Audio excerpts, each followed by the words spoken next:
from it. But we want to, yeah, we have enough time for Q&A. And for the first, okay, we have already have several questions, and one of them is from diplomat, Mr. Yoichi Nakashima. Um, his question is for the previous two presentations, and to the first speaker, Umberto. The question is the recent agreement on Libya transition power, yeah, Libya, yeah, comprehends the southern power besides GNA and LNA. What is the ideological and the political face of the southern power? Yeah, interesting. We all of a sudden there's some realignment of internal politics in Libya. So I also want to ask about it. And the second question is for again it's Libya. It's about mentioned frozen scenario. What is it? I also want to ask, both of you to elaborate on this scenario. So, Dr. Umberto, how about the southern power, and in this new agreement? What's the road and how they were incorporated into the situation? What will happen after this new agreement? Yeah, thank you for the question. First of all, let me congratulate with the other speakers for their excellent presentations. I really followed them with interest. As the question, I think it refers to the southern region of Libya. What we've seen with the composition of the new government is trying to maintain a geographical balance between the three main regions in Libya. Historically, Libya has three main regions. That is Tripolitania in the west, Cyrenaica in the east, and Fezzan in the south. With the new government, there are delegates from the three regions, and for the southern region, they appointed Musa Al-Koni, which is from the Fezzan, and was previously in the Presidency Council of the Government of National Accord. He was a member of the Presidency Council until, I believe, 2017, when he resigned because of tensions with the head of the Presidency Council and the Prime Minister, Fayez al-Sarraj. So despite the fact that this new executive has been presented as new, there are old faces, and this raises questions about what the UN envoy called the status quo party. With regard to the southern region, it is a really important region in Libya because of the presence of major oil fields. Including the Sharara and El Fil oil field. However, the composition is mixed because alongside the Arab people, there are several tribes and minority groups, including the Tebu and the Tuareg. And in the past, there have been clashes between these groups. The main thing I believe it's important to highlight is the fact that the new government and possibly the new future institutions in Libya are going towards a decentralization of power. meaning the government previously was centralized, but right now they are giving representatives to the different regions. Libya, we have to consider the fact that it was under a federalist system after independence. Under the monarchy of King Idris, there was a federalist system. There are also talks about a better redistribution of the oil revenues. So oil is a very important factor in Libya and is one of the major drivers of the conflict. We've seen last year, for example, with the blockade of the oil terminals, how Khalifa Haftar was trying to choke economically, to suffocate the government of national accord, depriving it of the revenues from the export of oil. An agreement has eventually been reached to resume the oil exports between Haftar and a member of the Presidency Council, Ahmed Maitik, but the details have not been worked out yet.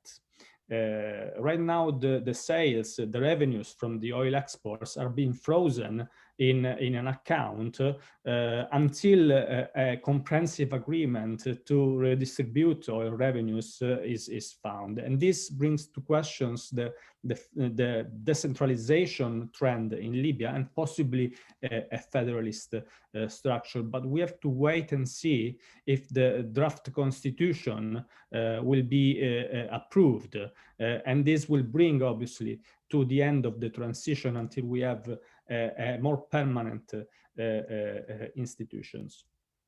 As regard to the second questions, I'll leave it to Mr. Michels.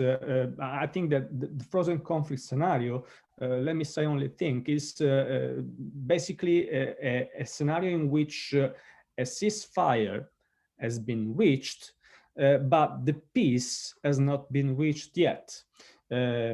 So we are in still in a transition, and this, as Eric said before, is an environment in which Russia is a very very able actor.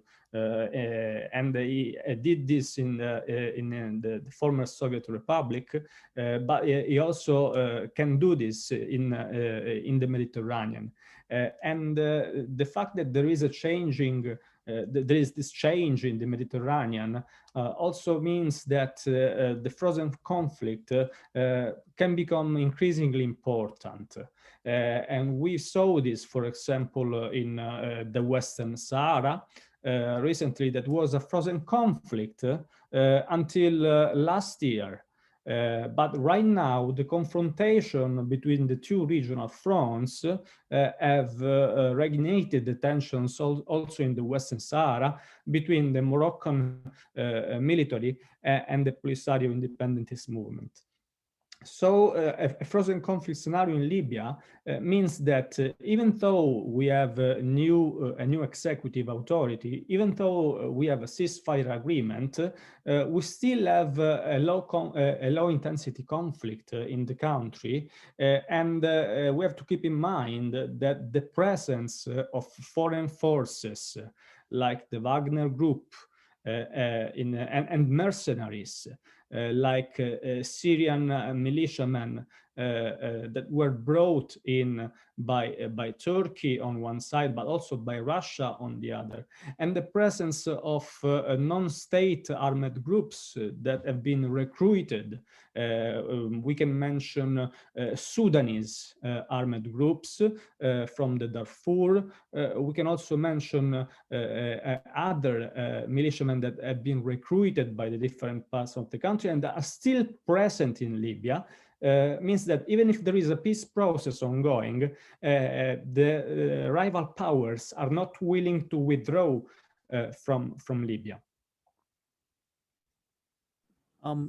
Eric, what their answer to the question on the frozen conflict? What's the implication? I think that Mr. Professor Umberto already a long time. It's about a frozen scenario, and he's right. It's a frozen scenario. It's about a blocking situation when you have no more advance from one side to another side. So you have no victory and you have no defeats at the same time, and the tensions remain between the different parties. So there is no huge fighting. You can have some very low intensity fights, like Umberto told us, but there is no settle of the dispute. It's remaining, and it's not possible to find a solution. And this situation, it's only possible when both parties are thinking that they are still able to make a win sooner or later. So it's why this is very important, because it's the way Russia is using this kind of scenario, because it's putting some effort, not so many, but some effort, and is assisting one party to make some balance between the different powers. So both sides are still thinking they can make some advance. They don't have to concede anything. So it's why this is very difficult. What is also very important with a frozen scenario is it makes it that the countries are not unified and remains unstable. And of course, for Russia, instability, it's a powerful tool to make to annoy EU, NATO, or anyone else. And during that moment, because Russia is providing some efforts, very low intensity, but some efforts, like I mentioned for Libya, with just putting some fighters, MiG-29, but it's not using it. By doing this, is making it it's a position, a good position to negotiate, for example, some naval bases and air bases and so on.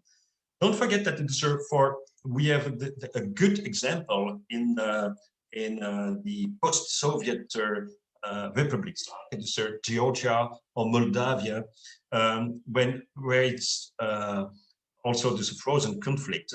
And for Russia, it's an interesting tool, because when it's still a frozen conflict, you prevent any of the parties to join NATO or to join EU and so on. So it's a way to compete the expansion of EU or NATO.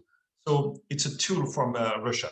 But yes, I think that for Libya, for Syria, we will see also this kind of conflict. Having for example, Russia giving some balance to the other side and so on. And it's the worst scenario. Thank you. Thank you very much. And Dr. Said, do you have any your other opinion on this Libyan situation? And also, we have a question from Mr. Taisuke Abiru, a research fellow of the Sasakawa Peace Foundation, and he is asking you, would you expect reduced influence of U.S. in this region? We have witnessed for recent years against the background of great power competition between US, China, Russia, long-term trend or a temporary one? This is uh, um, um, a question to you. So, first, if you have any opinion or your analysis on Libyan situation, what kind of scenario do you foresee? And another question is about the U.S. role, U.S. presence in the near future. Do you expect any change? Your present in your presentation, you have expected dynamic change on the part of Turkey. I also want to know what the decisive motive behind it? How do you expect Turkey will redress their position compared with the recent, very, aggressive effort in the past 2, 3, 4 years? But there are many questions to you, but would you answer these questions? Oh, microphone, please put on the microphone. Okay, Thank you. I want you to avoid my noise. Okay, so thank you so much for the two questions. Let me start with the first one. Yes, I don't know. I'm sorry. No, I don't think that USA will diminish, especially in the East Mediterranean. The reason is it's it's not because East Mediterranean is one of the first priority to USA, but because China and Russia the first priority to USA. Here is the point. The point is, as I told you, if a very humble analyst like me expected this type of intervention of Russia and China, and if my expectations possible or reasonable, 10 or 20%, what do you think about USA think tanks and decision makers will think from the same angle? I think everybody believes that Biden is coming with a huge strategy. When you see his members, his administration, most of them think tankers. And that's why I think he's trying not to think alone like his President Trump. So, or at least depending on one or two advisors. That's why when I have this big number of the think tankers, and when I mentioned Russia again with, how can hostile speech more than Trump's way, and when I talk about China, I think even during his preparation, USA is coming with a big grand strategy, and I mentioned that before. He's thinking right now. He's preparing, and that's why I don't think that he will diminish. But what can I say? There is a different way of approach of USA, of even what we used to from Obama's way, or even before him. Why? Number one, Iran is different from 6 years ago or 5 years and a half. Number two, China is different if I compare with 10 years ago. Too much different. Russia even is more involving in many regions. I give you example. When I was giving a lecture in Honduras about rivalries in Latin America, I found big work by China and Iran in Latin America in the backyard of the United States. See how much now they are enlarging. That's why I don't think that USA will be diminishing, but the way in which we understand, withdrawing forces, but I think new strategy is coming. Concerning Turkey, as I told you, Turkey really is a very good player, very, very good player. It knows very well, not who is my enemy and my friend now, but it knows it has a list of interests. The countries, they are a list of interests, and Egypt, one of them. And as I mentioned before, many reasons that Turkey needs Egypt. And that's why I'm expecting to have better relation more.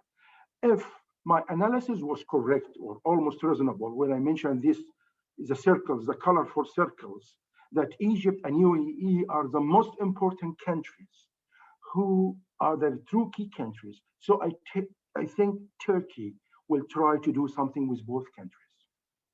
They are influential to each other very much. They affect each other very much because two ways to play with Turkey, with Egypt and Emirates. Two ways. One of them is to deal with them together. Other one is to make barrier between them, to make conspiracy between them. The second one, I think, not very successful right now. I don't think so.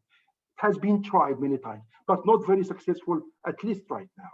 So I think Turkey will try to deal with both of them together somehow. As I told you, what Turkey needs a portion of the gas. Why? It's an industrial country. It is industrial. It's like Japan, for example, and Korea. It produces a lot. It needs energy. So I want not to buy, but I would like to be participant, having a big portion like others, right? This never come with fighting in this time, especially in this region. Remember what I told you, for example, about Suez Canal. Same way of thinking of Putin when he was thinking about Dardanelles and Bosphorus Straits. They will be close in front of him. And he hopes that they will be close in front of Europe, NATO, and USA, right? Not him. So here is the point. Turkey will try more and more. What is the main problem with Turkey? Ideology of Erdogan. It's not a Turkey. It's the ideology of Erdogan. I don't say it's good or bad. I don't care about that. But it's his ideology, supporting the Muslim Brotherhood, which is one of main, how can I say, important points and really strains to Egypt and Emirates and some other countries in the region. Okay. There's a Mr. Jihad Fathi, your young researcher. He wants to make question to you. So can I hit the microphone on, Mr. Jihad Fathi?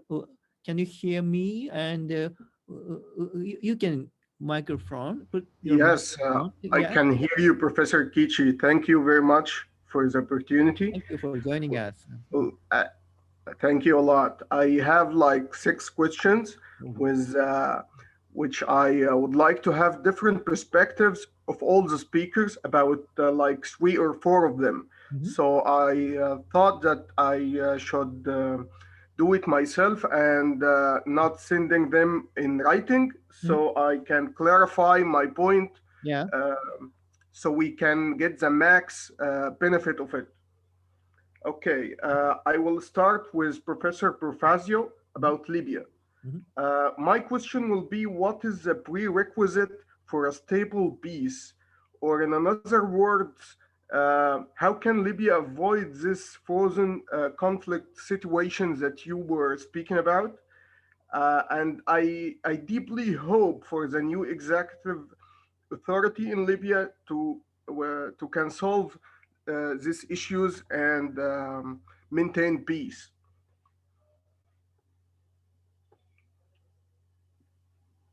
That's Okay. that's the first one. Okay. Yeah.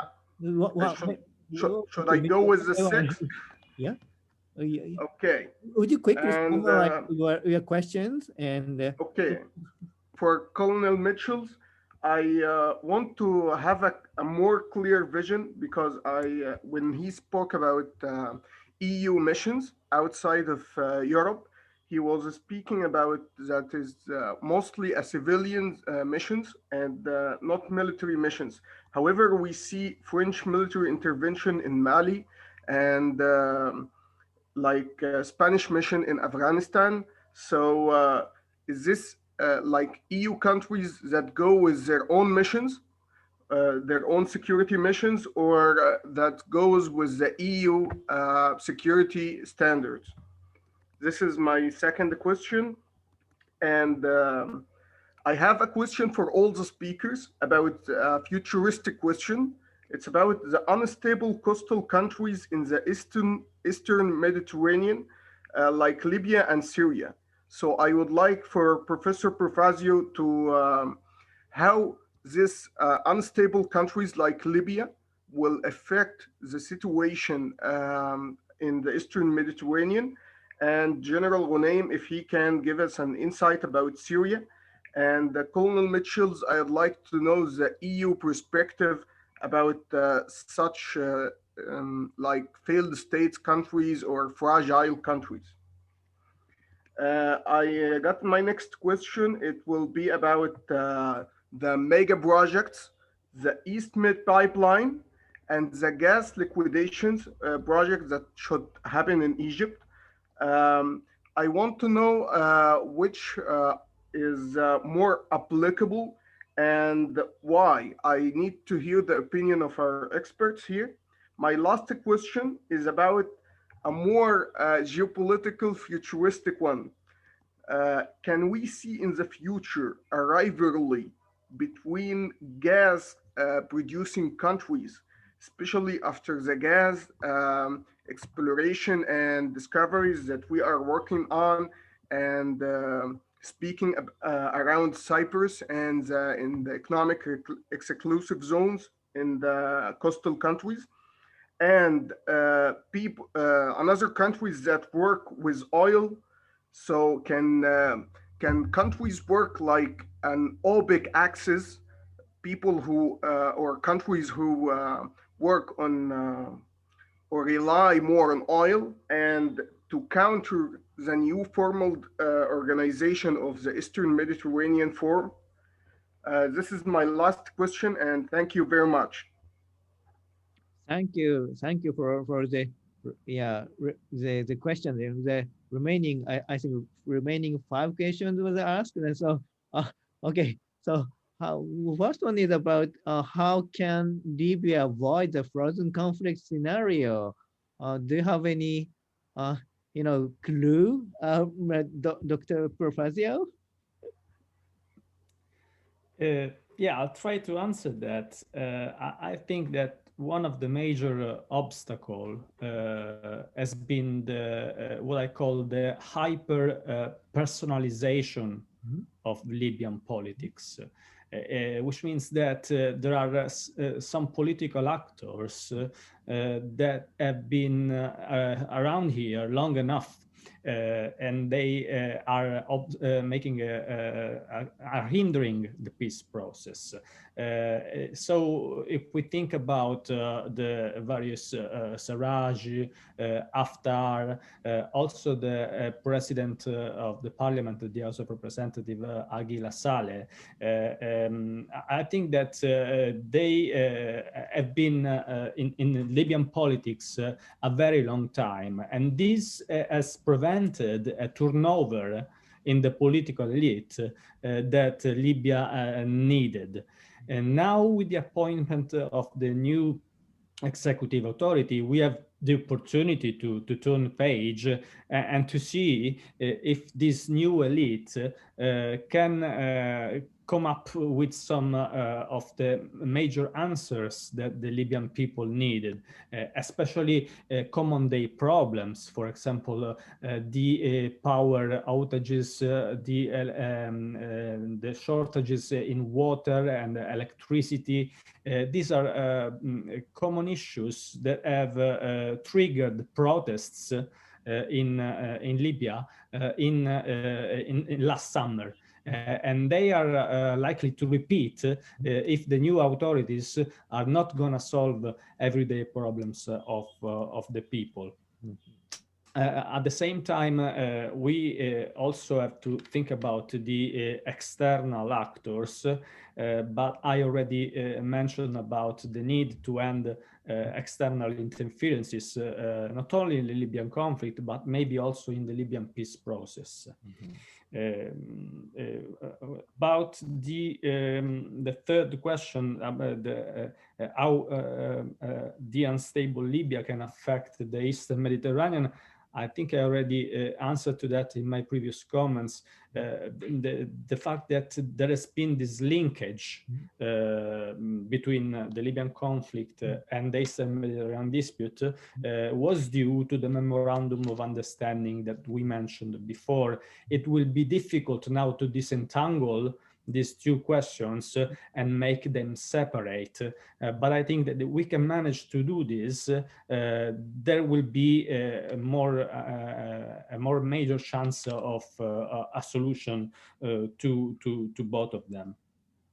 Conflict I'll let the resolution other. wise, I Sorry? mean, conflict resolution wise, it will give more of a chance to the solution.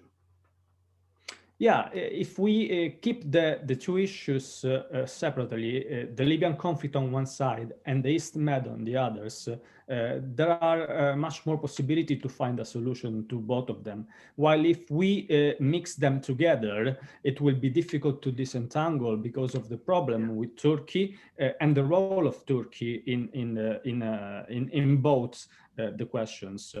We mentioned before about the Eastern Mediterranean Gas Forum, and we have to think about Turkey as a power that is playing in a major confrontation in the region. What I think right here is that we are talking about two major fronts. The first one, including the major Gulf countries, is what I call the denormalization front, because they are progressively normalizing ties with Israel. On the other side, Turkey and to a certain extent Qatar can be described as revisionist powers, because they are trying to change the geography in the region.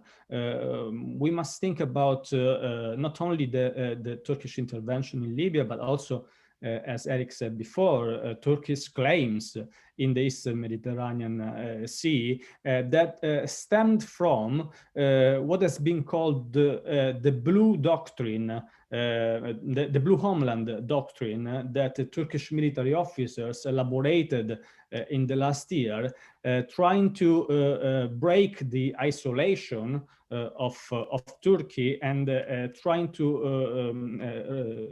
change the geography around the island. However, this intervention backfired because, as we saw before in the previous slide, I believe, Turkey is now isolated while there is a regional front against it.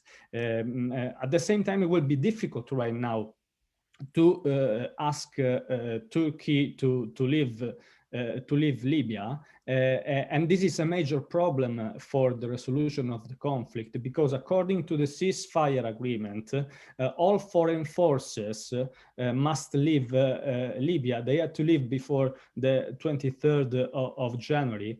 And also all the military agreements between foreign forces and the Libyan authorities must be suspended, must be frozen, while at the same time Turkey is continuing its military training of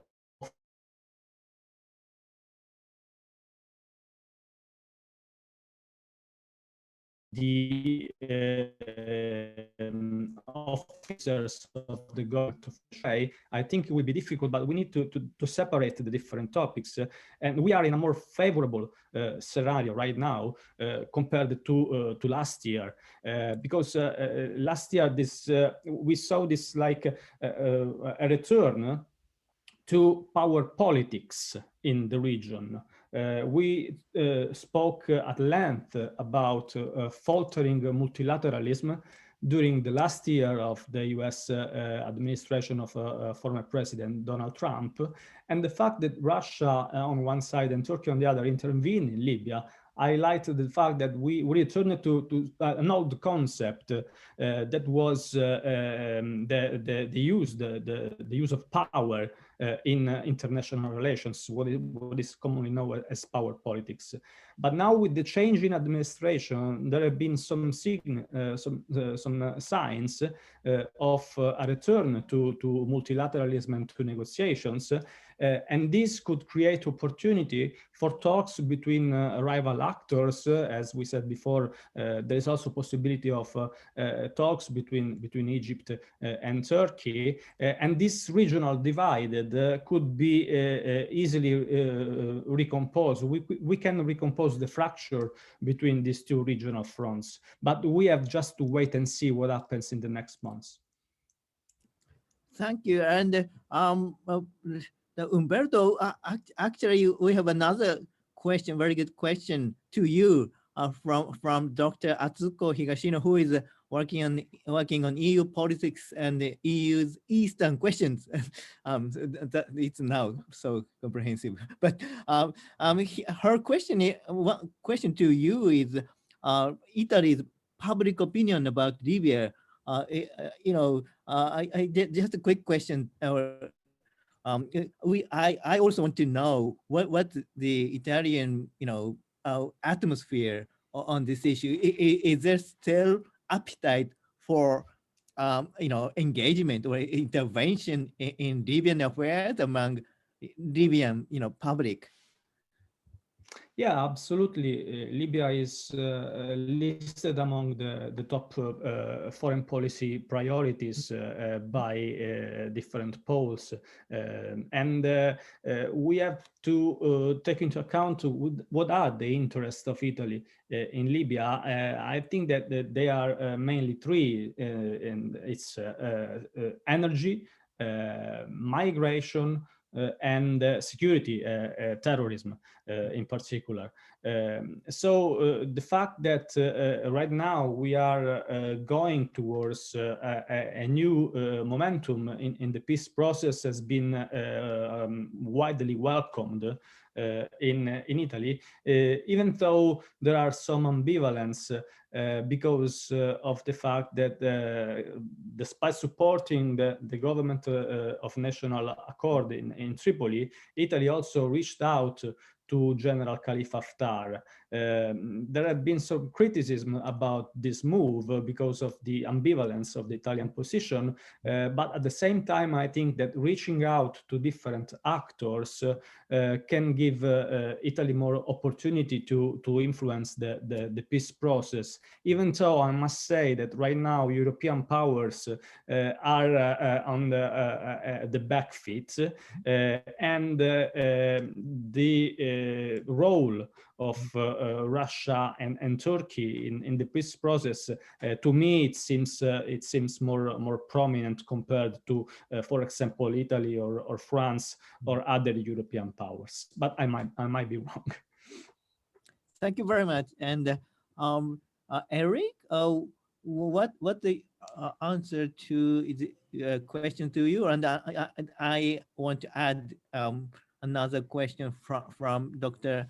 Atsuko Higashino, who is working on European affairs, European politics, European Union politics, and it's about the Turkey, the Brussels. In your opinion, in your analysis, Brussels needs Ankara, but there's some change. That there might be some change. If there's a change or suggestion of change, do you pick up some examples or among debate in Brussels?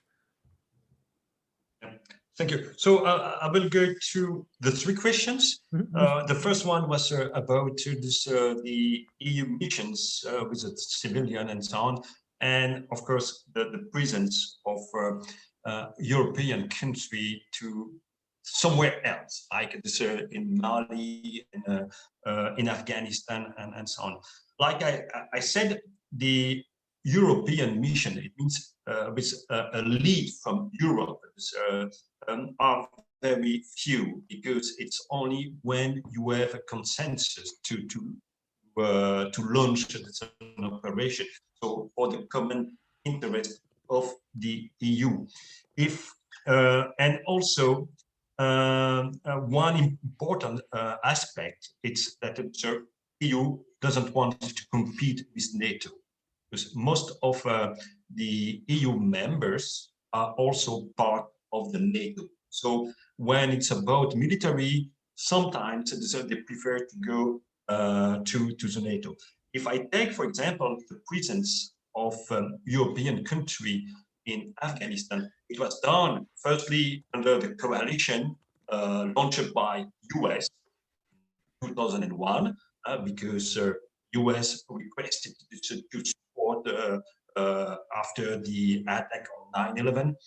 And okay, we started also a NATO operation in resolute support, ISAF, and after a resolute support mission. So you see a lot of European country, but not acting as under European umbrella. In Mali, for example, you have different missions at the same moment. You have in Mali, you have the European Union training mission on very low intensity. It means we are not fighting, we are just providing instruction, assistance to the Malian forces. And you have also the MINUSMA, so the United Nations mission in Mali.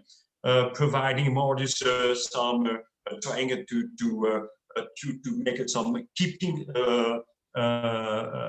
keeping peace operation, and of course with MINUSMA you will find also Belgium guys, or you will find the same countries sometimes being on with two different heads. It means you have Belgium being EUTM and having this also MINUSMA. And after that, you have the French initiative with Barkhane operation, but it's because France wants to stabilize the whole Sahel, so the 5 countries composing the Sahel. And they started the operation, and they are trying to get more and more people involved in this situation. But it's not under European flag. It's just a coalition of the willing. We have also a particular example here in the Strait of Hormuz, because we have what we call EMASO. It's European Mission for the Awareness of the Strait of Hormuz. It's with 8 European countries participating to it. And in the name of the operation, you have European Mission, but it's leading to confusion because it's not under the umbrella of Europe. It was initiated by France, and after we got to some few other countries joining this as the operation. So it's sometimes very difficult, because when we see a European country involved in an operation, a lot of people assume that it's with the umbrella of Europe, or it was granted by Europe, even if it is the authorization of Brussels, of Europe. It's not true. So like as I mentioned initially, you have each member state has its own sovereignty to do alone, to do in coalition of the willing, to do with Europe, to do with United Nations, to do with NATO, and so on. So it's very complicated, and sometimes when we see the flags on a country of an operation, we have to be sure not mixing the different interests. So I think that I answered the first question. Second one, it's about European policy towards the failed states, towards the rogue nations, like so we can say Syria and Libya or other one.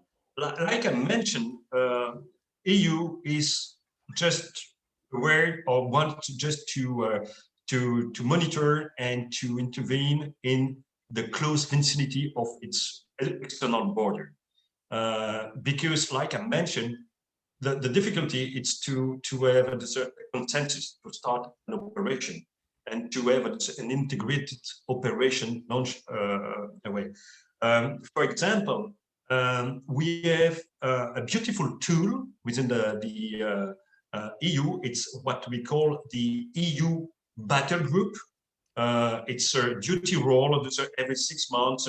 Sets of countries are putting the forces together to constitute a battle group ready to be deployed to intervene everywhere in the world within this 6,000 kilometers. Normally, it's the limit of the intervention, 6,000 kilometers, and it's a beautiful, powerful for high intensity,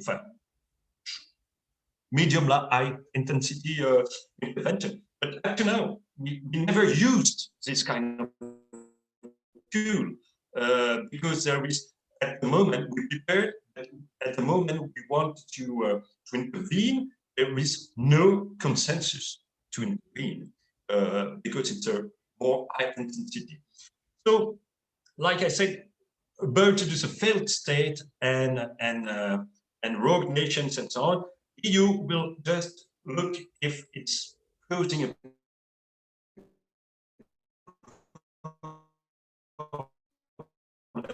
to the start, maybe to launch a civilian operation, or to stabilize a country police, to reinforce the rule of law, and so on. But it's also with agreement of the rogue nation government. And the second point where when this Europe will intervene or will try to do something, it's when it poses a problem of migration, because migration is about stability, and it's a very huge concern inside this internal this Europe about this, how to deal with this, the migration flow, because of course you have countries and the northern of Europe saying, okay, if they enter to Italy, Italy has to cope with the problem, stay there. But of course, Italy say, oh, I cannot take this, this for myself, and we have to share the burden. So, yes, so we see that the EU, like I mentioned, it was why I did it at the start of my presentation. EU has a particular way of doing the business when it's about the following policy, and it's on the lowest side. So sometimes if you want to have this, a strong action, you need to have one member state taking the lead and pushing and trying to convince a few of the members to join him and to make this action. But from EU, it's a little a tone. It's the problem. To go to the third question about Brussels needs Turkey, but does Turkey needs Brussels? Yes, it's a big question. What I can say is recently, this, on 25th of January, Turkey, we started some talks with Greece and with EU. It was, I think, it's on the initiative of Turkey, because, like I mentioned, in December we started with the first sanctions. It was freezing the visa for some people, freezing some assets involved in the gas dispute, I will say. But Erdogan was laughing about these sanctions. It was just saying, oh, it's so little that I don't care about. But it's aware that it's, like I mentioned, when you get the unity, you will face this, maybe more difficult sanctions, and you have to see about what's happened with Russia, even if sometimes Russia is ignoring EU, like it was on the 4th and 5th February, this very recently, with the visit of Joseph Borrell to Russia. Just this, Lavrov was ignoring the High Representative, don't care about what's happening in Syria, don't care about what's happening in Libya, and so on. It was about Navalny and so on. But when it's about the sanctions, Russia say, oh, yes, it's a huge problem. Of course, Russia has the advantage of providing gas to Europe. It's a money, but they know.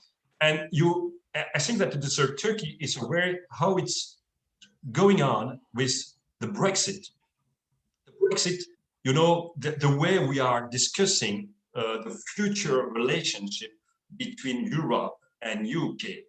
If you see the way it's doing, Europe is very strong, and UK thinks that it could manage and do what it will, but no, it's not the case. And so now you have this Turkey a little isolated, because the relationship with Russia is conflictual. You know, you cannot do everything with Russia. With the Middle East, the relationship with Saudi Arabia, with UAE, with the main economic power, it's very difficult. And with Europe, if you want to have a very good economic power, or if you want to have your economy good, you need Europe, because Turkey see Europe as the first market. So if if Europe started imposing sanctions, the economy of Turkey, which is already very poor for the moment, will just collapse. So Turkey needs, and it's why when Erdogan saw the first very small sanctions on 10th and 11th December, I think he was a little afraid about this, and he's thinking about, if I want to be re-elected, because I think it's in the 23rd, the new election for Erdogan. So I think that he has to manage the economy. He knows that, for example, it's like for Trump and so on. If you have a bad economy, you will not be re-elected and so on. So it's the time to maybe to smooth the way he's dealing with EU, because there is no way on the long term. On the short term, it can be very hard, but on the long term, it will be very difficult. And EU knows that. For EU, it's always on the long term. I hope that I answered the questions. Thank you very much. So we are our discussion is overflowing, and we have to conclude shortly. But Dr. Said, do you have any concluding remarks on this discussion? Oh, please turn on. Please turn on the microphone. Okay. Yes. Yeah. Thank you so much. Really, I would like to thank you. I saw some other questions. Just before we finish, I would like to answer one. Yeah, it's international law question from Ms. Lara, and it's concerning the role of Haftar, and it's legal or not legal, and also the agreement between Turkey and Libya, if it's legal or not legal. It's really more international law, but I would like very briefly to say my opinion that Haftar involvement in fighting against the recognized Libyan government is considered, which we call it LIC, I think, low intensity conflict. It's not invasion from other country against the Libyan government. So this is, I cannot say legal or not legal, but I can say it's regular shape in front of the international community, whatever the reasons behind that, because he declares why he's fighting the government. He is supported by the Libyan parliament, which he is expressing the will of the Libyan people and so on. And this is something else. So I don't think that what Haftar is doing against the government is too much related with the international law that way. But maybe the intervention from external countries, this is something else and could be discussed somehow. Concerning the agreement between Turkey and Libyan government, clearly it should be, yes, recognized. It's not against international law because it's with the Libyan government. But the other side is trying to, there are 2 points here. One objection that the Libyan parliament did not accept, which is something internal, did not accept this agreement because no international agreements without the parliament of the country. This is one of the voice. Other things that Greece itself, it has objected because it's taken about 3,000 kilometers from Greek portion of water when this agreement, it affected, I mean, the Greek situation, maritime borders, I mean. So here comes in front of the international law. That's it from my side. And finally, thank you so much, really. And sorry for taking more time. And sorry for Umberto, because I know that he has something committed after our meeting. Really, I hope it was good for everybody and comfortable. Thank you so much. Thank you very much, everyone, for your participation, and many thanks to 3 excellent speakers for their presentation. Thank you very much. And our next seminar will be after 2 weeks. Thank you for everyone. Thank you very much. Bye. Bye. Thank you. Thank you. It's been a pleasure. Thank you.